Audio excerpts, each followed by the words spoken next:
ఇవాళ కాంగ్రెస్ పార్టీ ఉన్నటువంటి కొత్త తరం నాయకులే ఇలా రేవంత్ రెడ్డిని చూసి ఇలా తిట్టుకునే పరిస్థితి వచ్చింది వాళ్ళు. కాబట్టి వీళ్ళిద్దరు కూడా ఇవాళ ద్రోహులుగా మిగిలిపోయారు. కాబట్టి దీన్ని తెలంగాణ సమాజం గుర్తించాలి. ఇవన్నీ పక్కబెట్టి ఈ ప్రజల దృష్టి మళ్లించడానికి ఇద్దరు తిట్టుకుంటారు. ఎవరెవరు?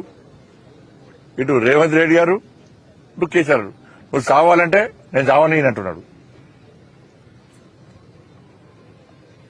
ఇది అబద్దాల కూర అని చెప్పి రేవంత్ రెడ్డి గారు కేసీఆర్ అంటే ఎదవ దరిద్రుని ఏం తిరుగుతున్నాడు. వీళ్ళ భాష కదే, వీళ్ళిద్దరు భాష కదే. ఇవాళ మీరిద్దరు కాదు, ఇవాళ మీ సావుల వల్ల ఇవాళ తెలంగాణ ప్రజలు చచ్చిపోతున్నారు. తెలంగాణకి ఏం దరిద్రం, మీరిద్దరు దరిద్రం తెలంగాణకు. మీకు ఆ రాహుకేతు స్టోరీ తెలుసు కదా మీకు. రాహుకేతుది ఎందుకంటే అమృతం కోసము రాక్షసులు దేవతలు క్షీరసాగర మదనం చేస్తారు. చేస్తుంటే సూర్యచంద్రుల మధ్యలో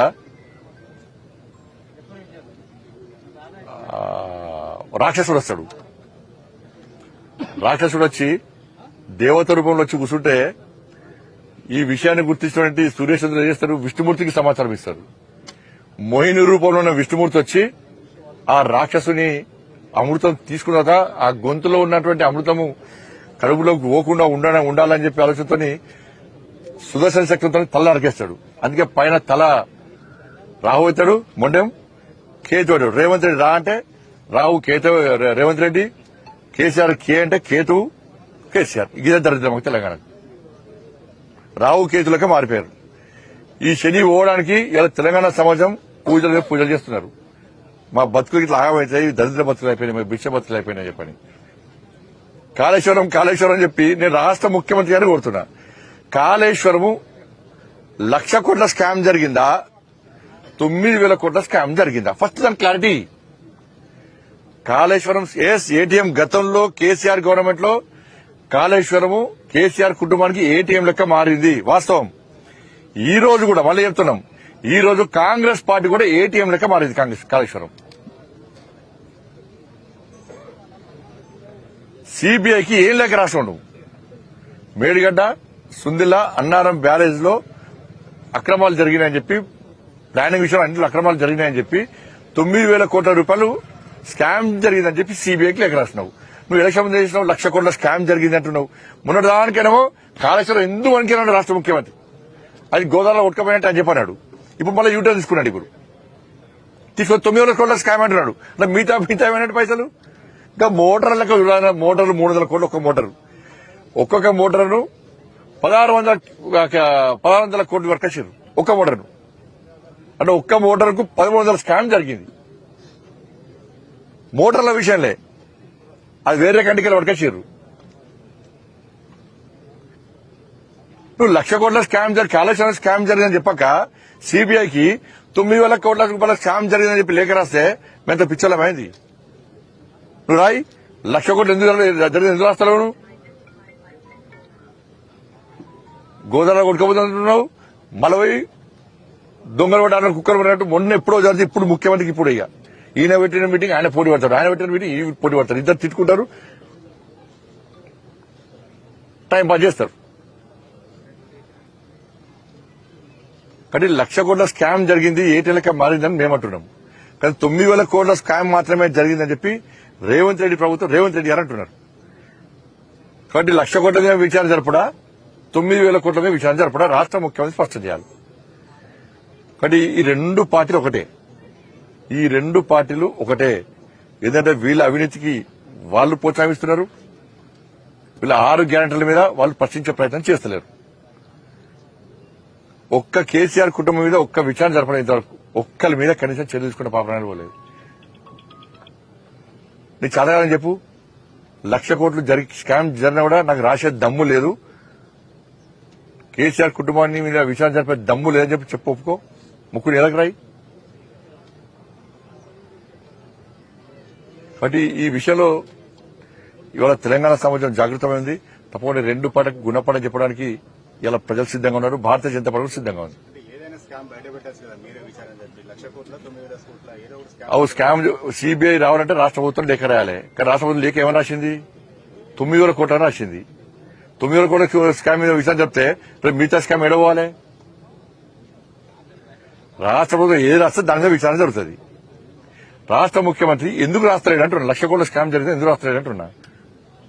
ఇక మోటార్లు లెక్కపోయినాను. అంటే మీరు ఒక విచారణ లేకపోతే నిరసనలు చేపడతాం అవసరం అయితే అని చెప్పి రేవంత్ రెడ్డి రాష్ట్ర లేఖలు మొత్తం బహిరంగపరుస్తాం. మేము కూడా ఇంటికి కరవత్త లెక్క వస్తాం. ఇగో 1,00,000 కోట్ల స్కామ్ జరిగాడ కేసీఆర్ ను రేవంత్ రెడ్డి కుమ్మక్కయ్యారు. ఇగో కేవలం 9 కోట్ల స్కామ్ జరిగిందట. మీ దాంట్లో పైసలు చంపారని చెప్తాం. మేము కూడా చెప్తాం. మేము పిచ్చలమే మాకు తెలిసి ఏం చేయాలన్నది. సిబిఐ రాసిండు. ఇలా రేవంత్ రెడ్డి ధైర్యంగా ఎందుకు మాట్లాడబోతున్నాడు. ఇదే రాయాల్సిన లేక రాయలేకపోయాడు. ఎందుకంటే దానిలో ఏం జరగాలో జరిగింది.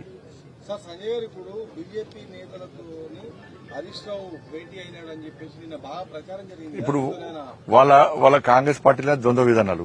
ఒక ఆయన ఏమో తెలుసా, అలిగిపోయారు. జీవన్ రెడ్డి చేరికను ఇద్దరు ఒప్పుకోలేరు, అలిగిపోయారని ఒక ఆయన అంటాడు. ఇంకో ఆయన అంటాడు బీజేపీలో హరీష్ రావు చేయడానికి వెళ్ళాలని ఇంకో ఆయన అంటాడు. రాష్ట్ర ముఖ్యమంత్రి ఏమంటాడు, ఏడాడ కలిసిండు, ఎవరో కలిసిండు, బీఆర్ఎస్ కును బీజేపీకి అలయన్స్ కోసం పోయినాట. హరీష్ రావు అనే వ్యక్తి అలిగిపోయిందని వీళ్ళే అంటారు బీఆర్ఎస్ పార్టీ మీద. అలిగిపోయిన వ్యక్తి బీఆర్ఎస్ కు బీజేపీకి అలయన్స్ కోసం ప్రయత్నం చేస్తాడా? అలిగిపోయిన వ్యక్తి బీఆర్ఎస్ తోని ఇది అనేది ప్రజల వాళ్ళు నమ్మలేరే. ఇక మీరు అడుగు బంద్ చేయండి. ఎందుకంటే ఇప్పుడు మీరు ముసలు అయిపోయారు, మేము ముసలు అయిపోయినాం. ఇప్పుడు 2014 స్టార్ట్ చేశారు బీజేపీ బీఆర్ఎస్ ఒకటే అలయన్స్. ఎక్కడ అలయన్స్?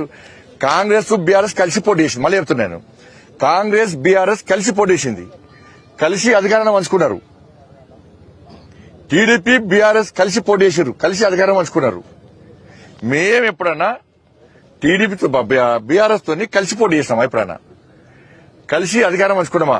వాళ్ళు తెలంగాణ రాష్ట్రంలో ఆంధ్రప్రదేశ్ లో అధికారం పంచుకున్నారు, ఢిల్లీలో అధికారం పంచుకున్నారు. కేంద్ర మంత్రి అయ్యాడు ముఖ్యమంత్రి కేసీఆర్, కేంద్ర మంత్రి అయ్యాడు. ఎవరు గవర్నమెంట్ అయ్యాడు?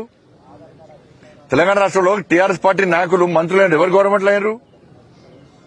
అయ్యారు?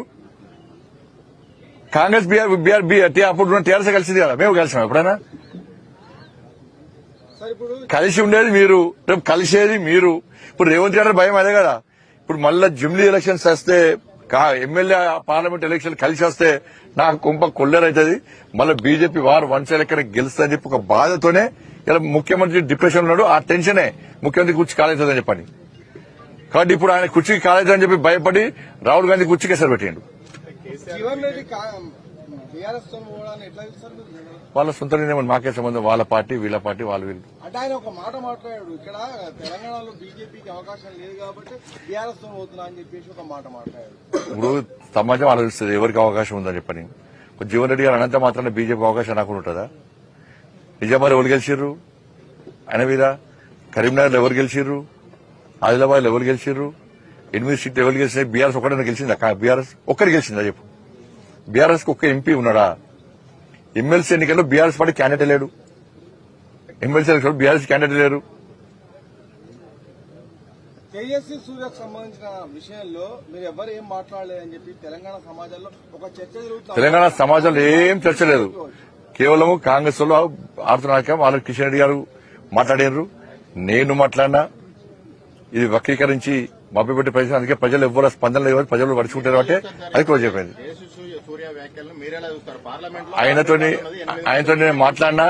నేను దేశ స్వాతంత్ర్య సమరయోధులతో నేను తెలంగాణ ఉద్యమకారులను పోల్చిన, దాన్ని వక్రీకరించి అని చెప్పి ఆయన క్లారిటీగా నాకు చెప్పాడు. నాకు చెప్పిన విషయం అదే రికార్డులో ఉన్నది. రికార్డులో ఆయన ద్రోహులు అని ఏం చెప్పలే కదా. ఇలా స్వాతంత్ర్య సమరయోధులతో పాటు అప్పుడు పాకిస్తాన్ విభజన జరిగినప్పుడు కాంగ్రెస్ పార్టీ ఇష్టానుసారంగా విభజించింది. కాబట్టి అప్పుడు అనేక మంది బలిదానం అయిపోయారు, దేశం కోసం త్యాగం చేశారు. ఇవాళ తెలంగాణ విభజన విషయంలో కూడా 1400 మంది బలిదానం అయినాక ఇవాళ కాంగ్రెస్ పార్టీ విభజించింది. కాబట్టి ఈ 1400 మంది ఇలా కాంగ్రెస్ పార్టీ ముందే ఇలా తెలంగాణ రాష్ట్రాన్ని ఏర్పడేస్తే 14 మంది ప్రాణాలు పోయేటోళ్ళు కాదు. కాబట్టి అప్పుడు త్యాగం చేశారు దేశభక్తులు. ఇప్పుడు తెలంగాణ కోసం వీళ్ళు త్యాగం చేశారు అని చెప్పి ఒక స్ఫూర్తిదాయకమైన సందేశం ఇచ్చారు, దాన్ని వక్రీకరించారు.